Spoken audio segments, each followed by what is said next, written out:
This video will demonstrate sending instant messages and email internally. This can be done to specific staff and/or workstations within the office.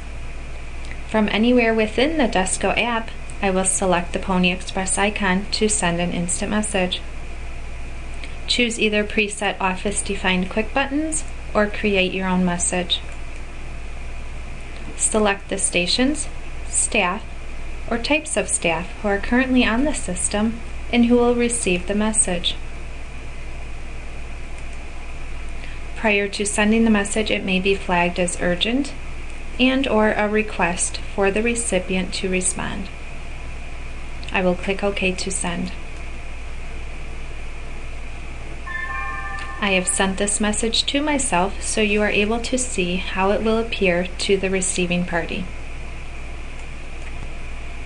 I will now send an internal email.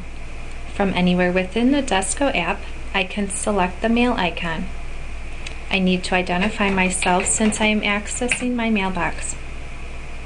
If I have received mail, it will default to my inbox.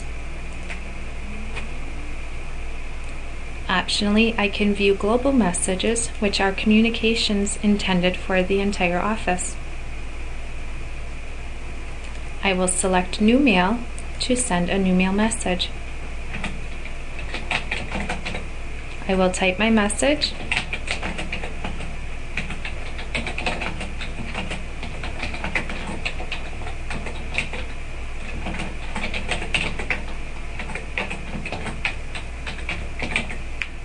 Select staff or groups of staff that should receive the message and send.